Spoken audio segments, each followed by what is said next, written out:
이제 우리가 시편 그 11편으로부터 20편까지 또 10편을 읽었습니다. 이제 문제는 그 가운데에서 신약에 인용된 부분이 어떤 곳인가 그걸 찾아서 그 문제를 드리는 것이지만, 일단 이 시편을 자기 눈으로 읽는 것이 아주 대단히 중요하고요. 그 시간이 많이 걸리는 것도 아니니까 꾸준히 그 시편을 잘 읽으시기 바랍니다. 그리고 혹시 중간에 마음의 여유가 있으면 그 시 앞뒤 정형을, 시는 결국 시니까요, 그 상상력을 발휘해야 합니다. 이게 산문이 아니어서 그 모든 것을 자세히 설명하지 않고 그 건너 그 행간을 읽는다 그러잖아요. 그 시와 그 말과 말 사이에 빈 공간이 있는데, 그런 빈 공간에 자기의 상상력을 넣어서 그 이 시인이 지금 어떤 처지에 있고 또 그 무슨 상황에서 이런 기도를 하나님께 드리며 이런 찬송을 하나님께 드리는가를 생각하면서 읽으면 대단히 좋습니다. 그 시편에는 다루지 않는 사람의 그 정황이 없다고 보아도 좋습니다. 그러니까 이 시 150편을 잘 읽으면 그 사람이 당할 수 있는 모든 그 좋은 일, 나쁜 일, 어려운 일, 이런 일들이 그 속에 펼쳐지고요. 그런 일을 당하는 사람이 하나님 앞에 나아가 어떻게 기도해야 하는지 하는 그 말들이 거기 실려 있어요. 그러니까 이 시를 잘 읽으면 오히려 그 우리가 당한 형편도 더 잘 알게 되고요. 이런 상황에 있는 우리가 어떤 말로 하나님께 기도해야 하는지도 또한 알게 됩니다. 그러니까 이 시는 참 그 하나님께서 우리에게 주신 큰 은혜의 방도입니다. 그러니까 그 이렇게 기도하라 하고 알려주신 말씀이 되니까 이 시를 잘 읽고 음미하고, 그리고 중간중간에 자기 마음에 와닿는 구절들을 외우면 아주 좋을 것입니다. 그 이제 간단하게 우리 두 가지만 문제를 드렸습니다. 거기 시편 14편을 먼저 이제 읽고서, 이 시편을 로마서에서 바울 사도가 이 시편 14편 앞부분을 인용하거든요.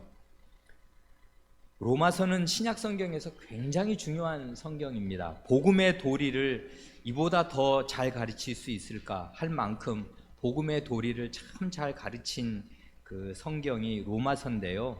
바울 사도가 그 복음의 도리를 깨달으려면 사람의 죄를 알아야 하거든요. 그 병원 언제 병원 가요? 몸이 쌩쌩한데도 병원 가나요? 맞습니다. 요즘에는 건강검진 하라고 병들지 않아도 이제 병원에 가서 이제 평소에 그 건강 상태 어떤지 그 검사해 보기도 합니다. 좋은 일입니다. 그런데 일반적으로는 병원은 아파야 가지, 평상시에 아무 이상도 없으면 병원 가는 일 없지 않습니까? 아파야 병원에 가고 아파야 의사를 만납니다. 그것처럼 자기가 죄인임을 알고 이 죄가 얼마나 심각한지를 아는 것에 비례해서 구원자를 찾게 된다고요. 그러니까 자기가 죄인인지를 잘 모르고 자기가 얼마나 심각한 중병에 들어있는지를 모르는 사람은 구원, 그러면 그게 무슨 자기한테 큰 뜻이 없어요. 그거는 아픈 사람들이나 가는 것이고 문제 있는 사람들이나 가는 것이지 자기는 마음이 없는 것입니다. 자기 죄를 몰라서 그래요. 그러니까 근데 왜 가끔 보면 이런 사람도 있지 않습니까? 자기가 지금 말기 암인데 그때까지 몰라요. 그런 암도 있습니다. 그러니까 그 3기, 4기, 말기가 되기 전까지는 전혀 증상이 없는 그런 무서운 암도 있습니다.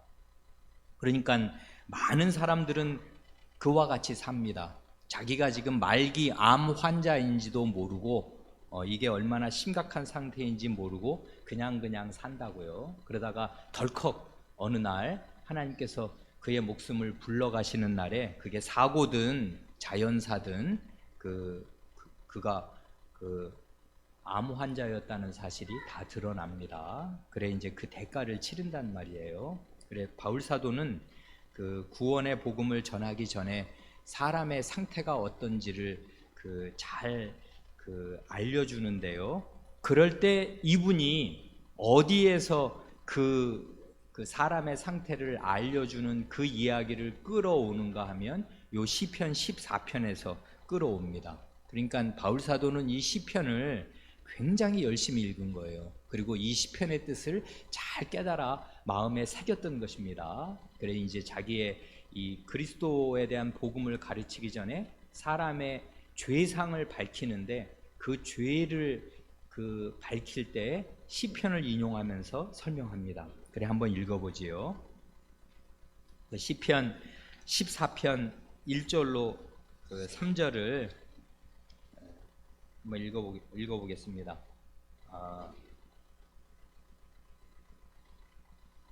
시연이가 시편 14편 1절로 3절 한번 읽어보십시오.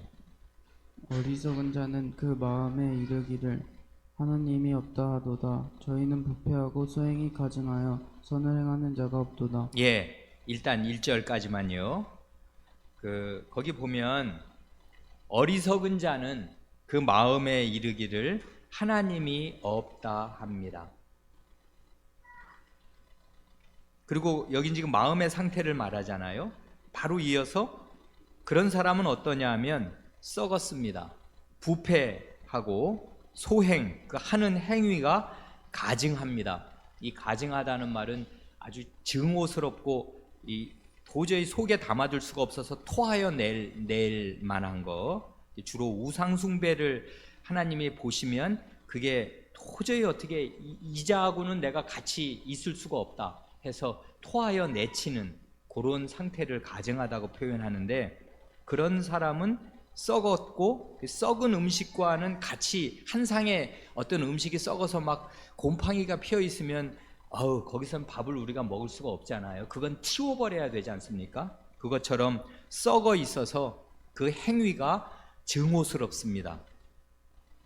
그래 그런 사람들은 선을 행할 수가 없어요. 어떤 것도 다 하면 악행입니다. 왜냐하면 썩어 있으니까 그 썩은 진물을 자꾸 드러낸단 말입니다.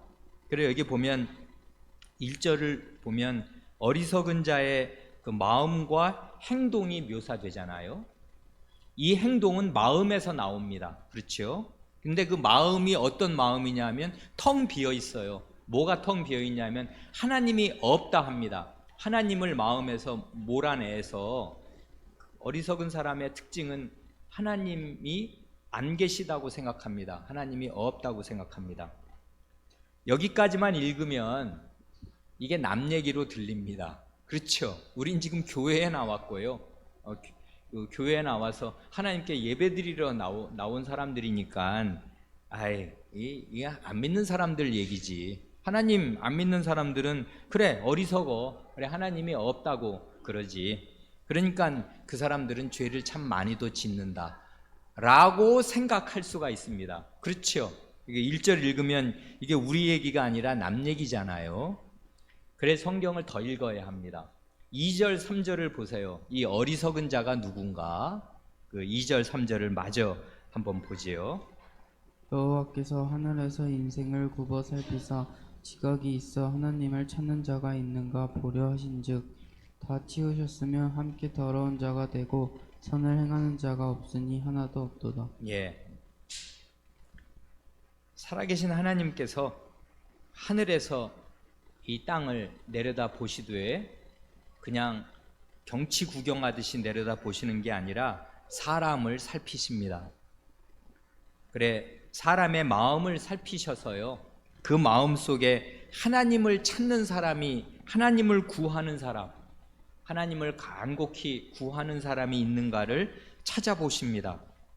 그랬더니 그 결과가 3절에 나오지 않습니까? 어떻게 됐냐면 다 치우쳤으며 함께 더러운 자, 아까 그 1절에 보면 썩었고 그 행위가 증오스럽고 그래서 선은 하나도 행하지 못한다고 하는데, 어리석은 자는 다 함께 더러운 자가 되어서 선을 행하는 자가 없으니 하나도 없다고 합니다. 그러니 1, 2, 3절을 이렇게 쭉 읽으면 어리석은 자가 누구냐 하면요, 누굽니까? 이거는 앞뒤 논리를 잘 읽으면 누구나 알 수 있지요. 모든 사람입니다. 모든 사람이 어리석다고요. 그래 실제 저도 아주 뼈 아프게 느끼는 게 이런 건데요. 내가 하나님을 믿나? 우리가 하나님을 믿습니까? 하나님 믿고 삽니까? 가정생활에서요, 그의 불신이 가장 잘 드러납니다. 정말 그래요. 우리는 대개 하나님을 안 믿고 삽니다. 여러분 집안에 왜 요즘에 장로님들이 신방 오시는 집도 있고요, 목사가 신방을 갈 수도 있습니다.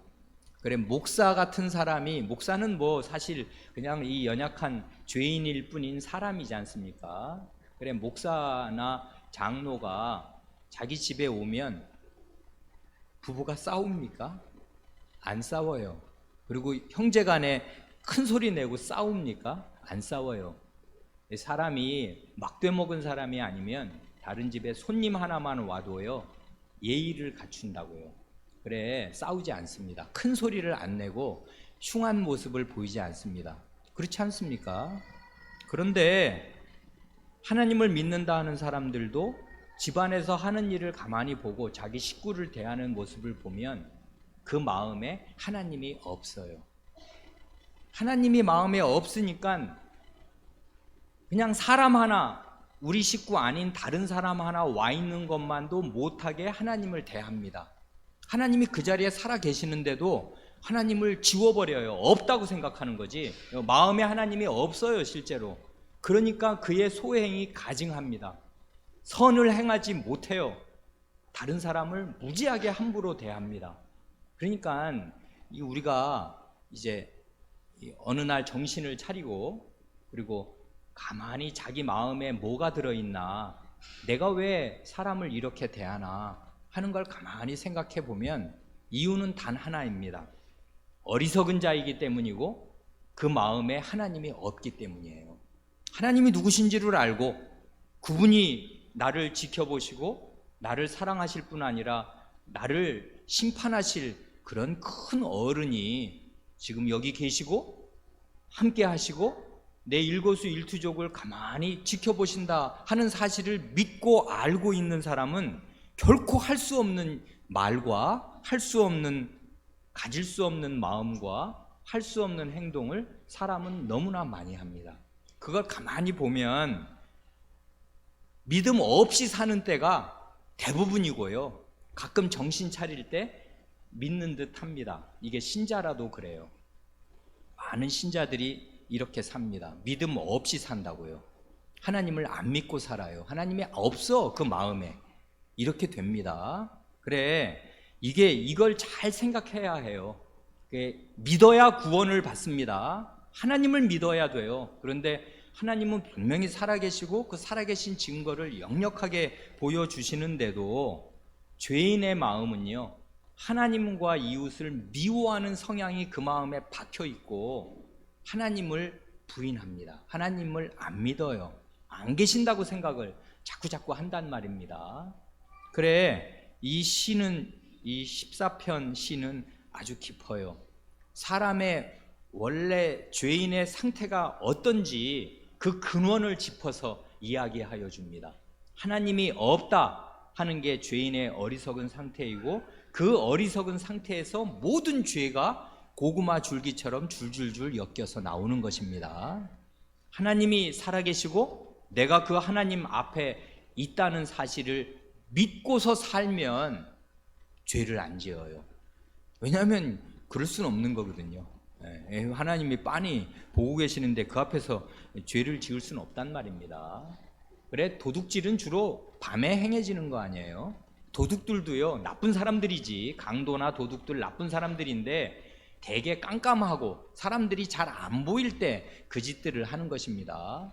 마찬가지로 사람 죄인은 하나님이 안 계신다고 생각하니까 죄를 짓는 것이고요, 하나님이 확연히 살아계셔서 자기의 마음과 생활과 행위를 다 감찰하고 계신다 하는 사실을 그거를 제대로 인식하고 믿으면 죄를 안 짓는단 말입니다.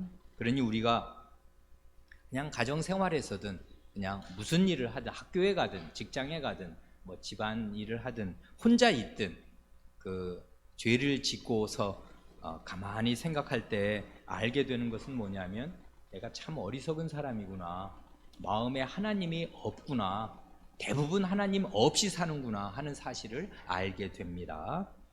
이런 얘기를 한다고요, 바울 사도가요. 그래서 거기 이 시편을, 그러니까 이 사람이 바울 사도가 헛되게 읽은 게 아니에요. 그냥 쓱쓱쓱 읽어가지고 남 얘기하듯이 읽은 게 아니고요, 그걸 굉장히 열심히 읽은 것입니다. 제대로 읽은 것이에요. 지금 여기 어리석은 사람 누구야? 나는 어때? 하면서 읽은 것입니다. 그래, 그 결과가 이제 그 로마서에 기록되어 있습니다. 로마서 3장을 한번 보지요. 그 로마서 3장 9절로 12절에 여기 그 시편 14편이 인용되거든요. 그 시편 14편 그 인용되는 말을 하면서 지금 문제를 드렸을 때 이렇게 드린 것입니다. 바울 사도가 로마서 3장 10절로 12절에서 이 시편 14편 1절로 3절을 인용할 때 이 시편 말씀을 누구에게, 문제의 줄친 부분은 그거잖아요. 누구한테 적용하냐, 지금 이 사람 어리석은 사람 누구냐, 그거지 않습니까? 이미 사실 정답은 말씀드렸는데요. 그 시편을 읽으면서 그 1절을 잘 읽고 2절 3절 읽으면 답을 알 수 있는데요, 그 로마서는 아주 더 분명하게 말합니다. 그거 한번 찾아서 읽어보죠. 채연이가 로마서 3장 9절로 12절 한번 읽어보십시오.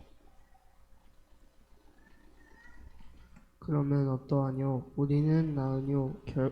결코 아니라. 유대인이나 헬라인이나 다 죄 아래 있다고 우리가 이미 선언하였느니라.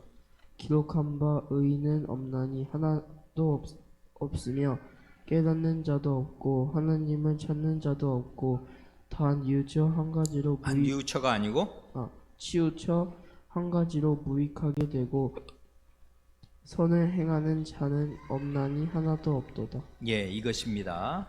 이게 아주 뼈아픈데요.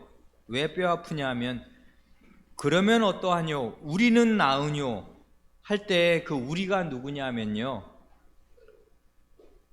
이렇게 말할 수 있는데 유대인입니다. 하나님의 백성.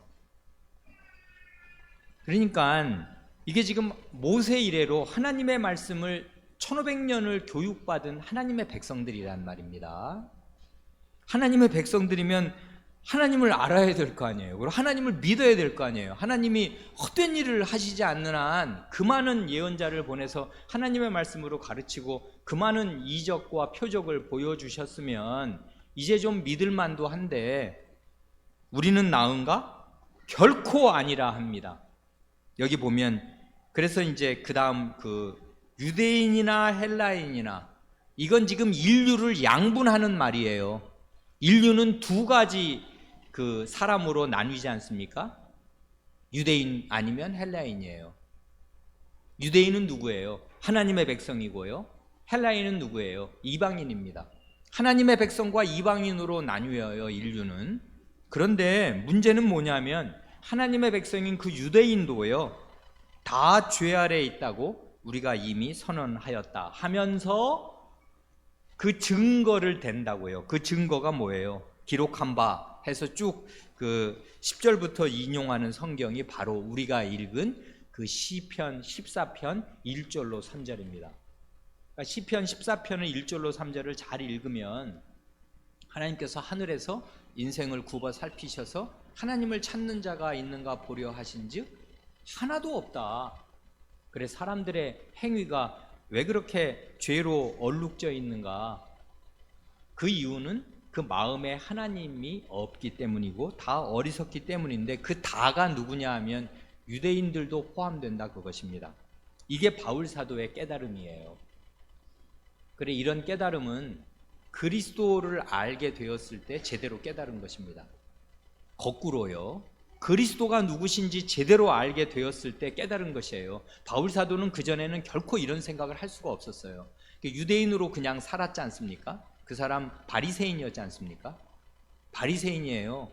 그래, 하나님의 율법을 많이 읽고 외우고 제대로 배운 사람입니다. 그러니까 요즘 우리말로 하면 제일 좋은 대학에서 율법의 최고 선생님으로부터 배운 거예요. 그 가말리엘 문화에서 이 사람이 배웠는데, 가말리엘은 당대 최고의 학자입니다.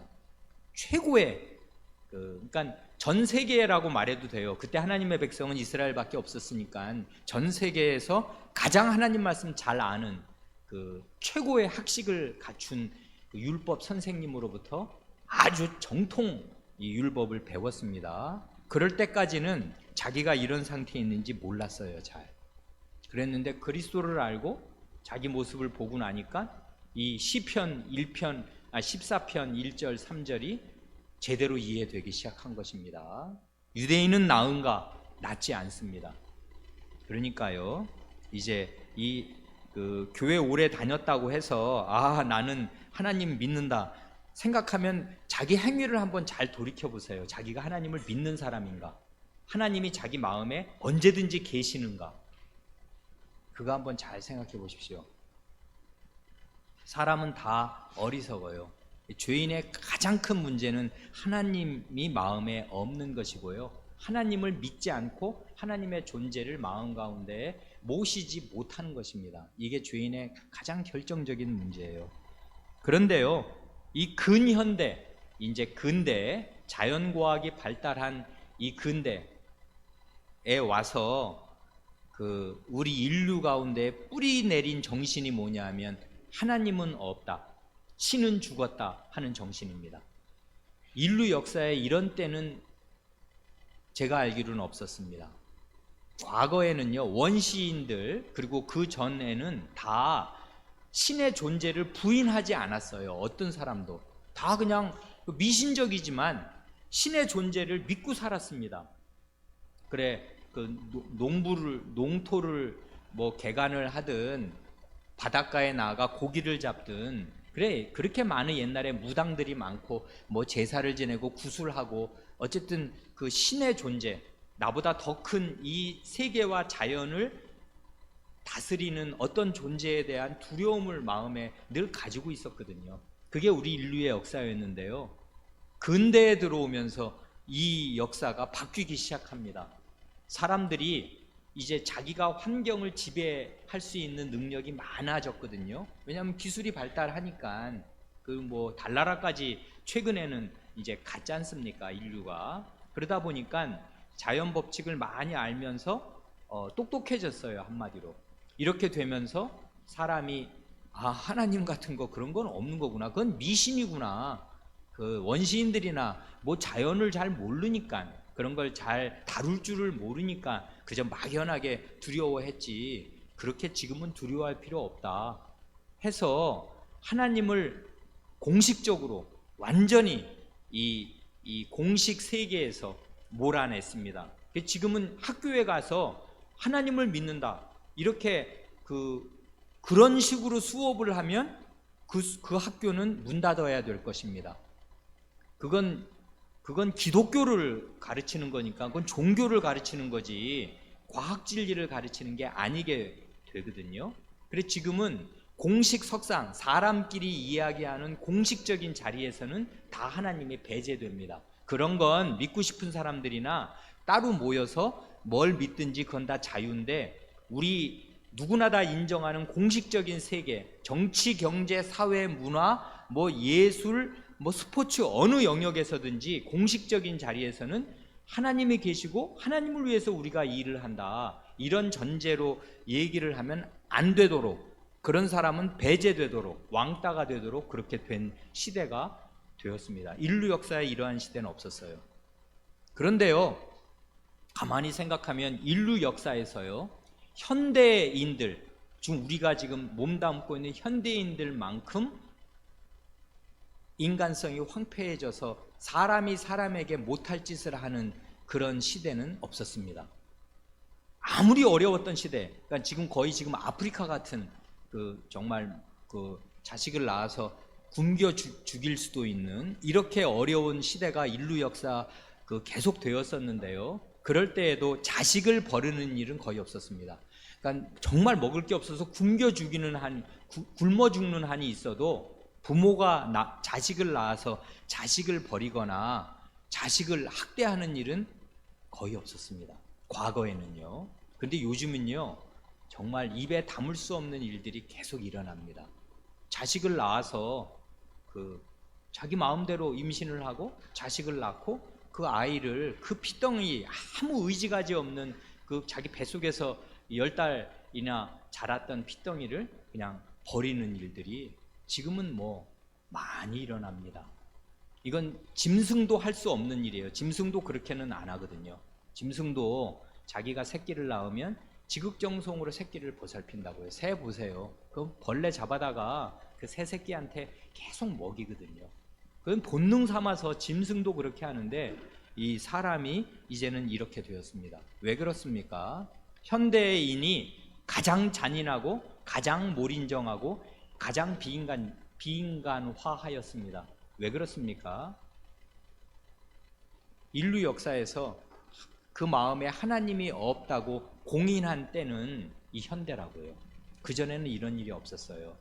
다 공식적인 자리에서는 하나님의 이름으로 신 앞에, 그게 심지어 성경의 하나님이 아니더라도요. 과거 보세요. 고대 중세를 거쳐서 어느 때든지 비가 안 와? 그러면 다 왕들이 기우제를 드려요. 하늘에 신에게 빈다고요. 그래, 신이 없었다고 생각하는 때는 없었습니다. 인류 가운데. 그런데 이제 현대에 들어와서 이런 일이 생겼습니다. 그래, 이제 로마서 3장을 쭉 읽으면 하나님을 마음속에서 지워버린 사람들이 무슨 짓들을 하는가 하는 죄상들이 쭉 열거됩니다. 그게 바로 오늘날 우리 사회에 있는 죄상들이에요. 가장 문명이 발달한 인류가 하는 일들, 짐승만도 못한 일들, 짐승도 하지 않는 일들을 지금은 사람들이 많이 하게 되었습니다. 가장 사람이 저열해졌어요. 그건 왜 그래요? 가장 하나님으로부터 멀어졌기에 그렇습니다. 이걸 이제 시편은 가르칩니다. 그만큼 하고요. 그 다음 중요한 시편이 시편 16편이잖아요. 시편 16편은요, 이게 베드로 사도도 이 시편을 인용하고 바울 사도도 인용합니다. 이게 아주 의미심장한데, 베드로 사도는 오순절 설교, 그게 신약 시대의 첫 설교거든요. 신약 시대에 아주 기념비적인 예수님 부활하시고 나서 사도들이 12사도가 쫙 한 자리에 선 자리에서 대표로 바울 사도가 사도단을 대표해서 이 신약 시대의 첫 설교를 할 때 이 시편 16편을 인용하고요. 이제 이 복음이 이스라엘 경계를 넘어서 처음으로 이방인 지역으로 힘있게 뻗어나갈 때 바울 사도가 이방인 지역에 가서 이 시편 16편을 인용하면서 설교합니다. 그래, 이 시편이 아주 중요한 시편이 되는데요. 그거 한번 읽어보지요. 시편 16편 8절로 11절이요. 이걸 한번 잘 읽어보십시오. 누가 읽어볼까요? 예련이가 시편 16편 8절로 11절 한번 읽어보십시오.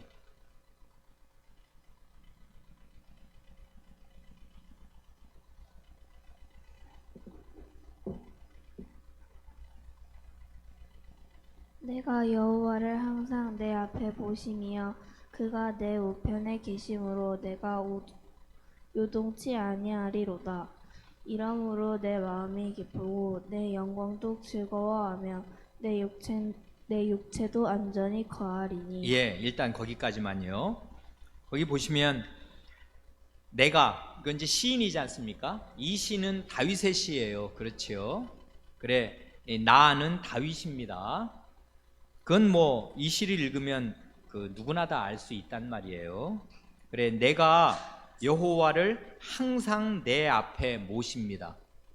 그래서 그러니까 이 사람은 지금 하나님이 없다 하는 사람이 아니지요. 항상 하나님을 모시고 산다 이 말이에요. 그래, 하나님을 항상 자기 앞에 모시고서, 그럼 보이지 않는 하나님을 어떻게 모시는가요? 말하자면 하나님을 믿는 믿음으로 산다 이 얘기겠습니다. 하나님 내가 모셔오면 모셔올 수 있는 것입니까? 하나님이 내 앞에 계시다는 사실을 내가 확고히 믿고서 마치 하나님이 나를 빤히 바라보시는 그 눈빛을 내가 의식하듯이 그런 상태로 내가 하나님 앞에 항상 있습니다. 그리고 하나님이 제 앞에 있고 제가 하나님 앞에 있고 요러는 상태로 내가 항상 산다, 이렇게 지금 시인이 고백합니다.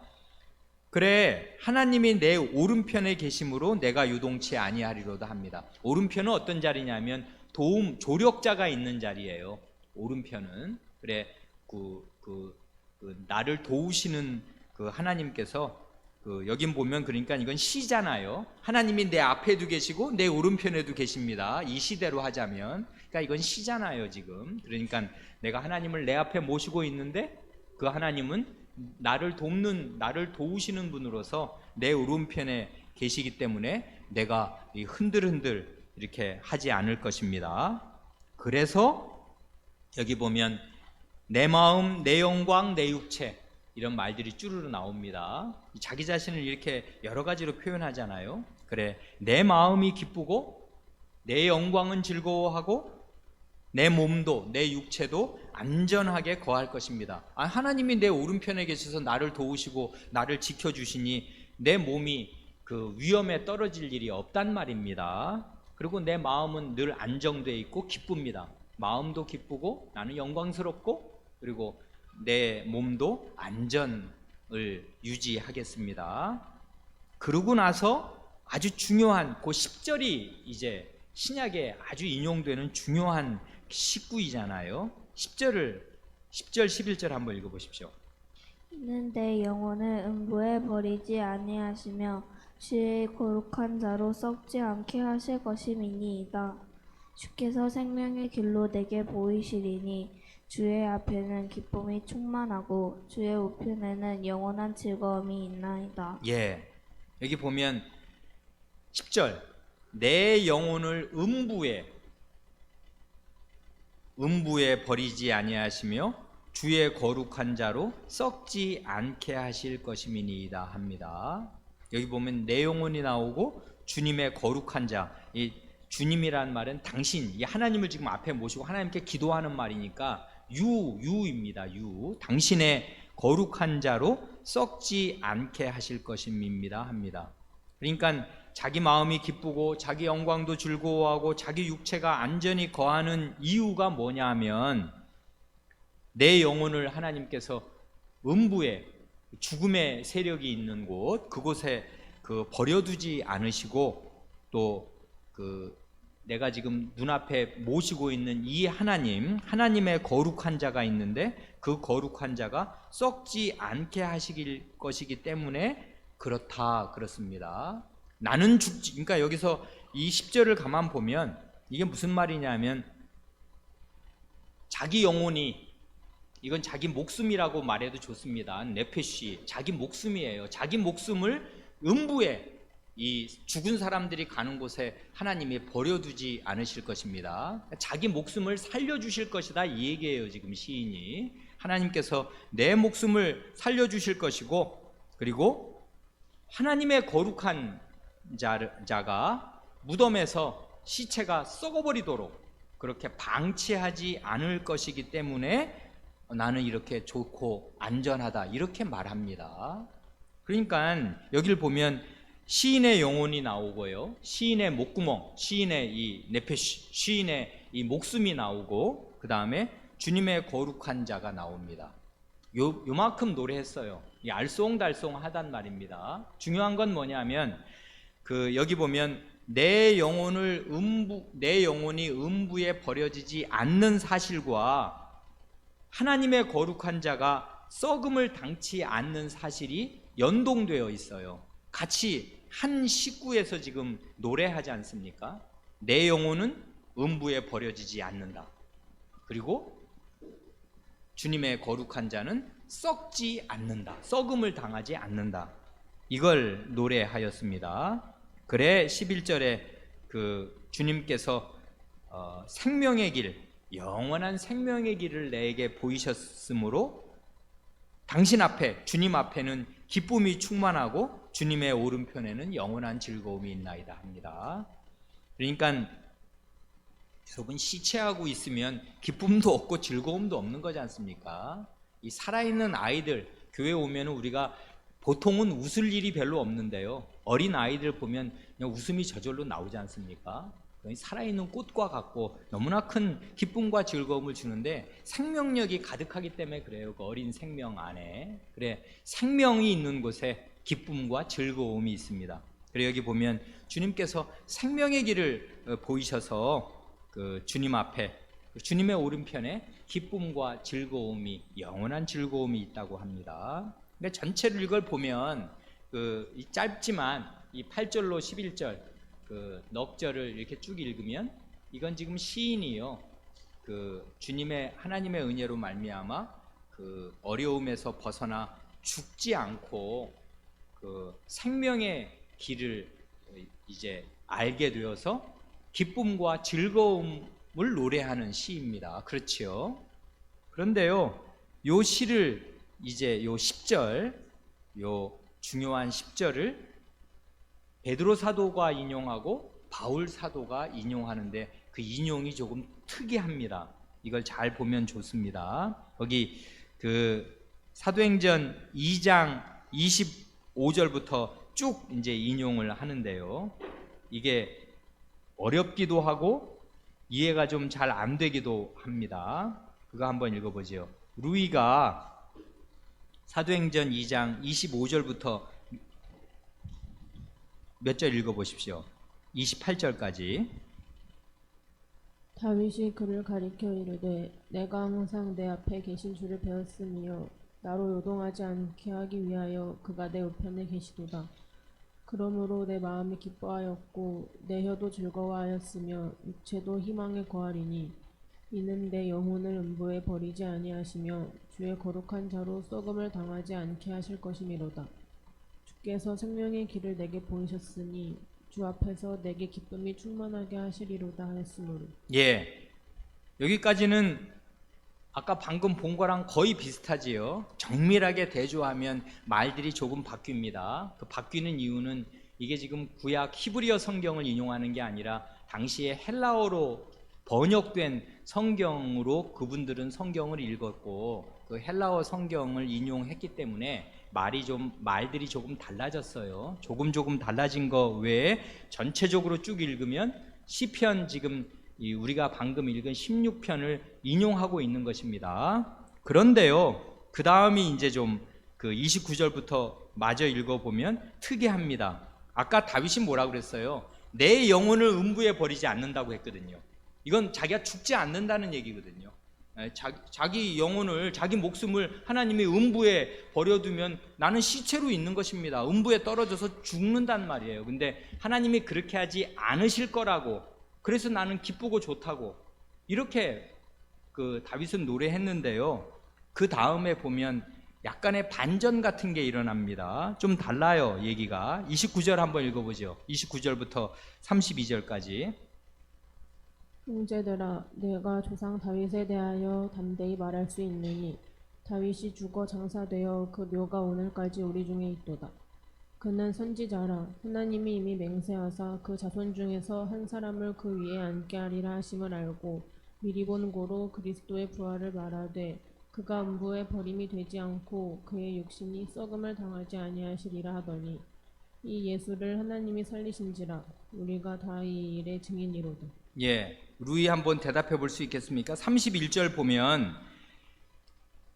주어는 다윗인데요, 다윗이 그리스도의 부활하심을 말하되 해놓고 저가 음부에 버림이 되지 않고, 아까 시편에서 음부에 버림이 되지 않는 사람 누구였습니까? 루이? 시편에서는 음부에 버리지, 내 영혼을 음부에 버리지 아니하시며 할 때 그 내 영혼이 누구 영혼이에요?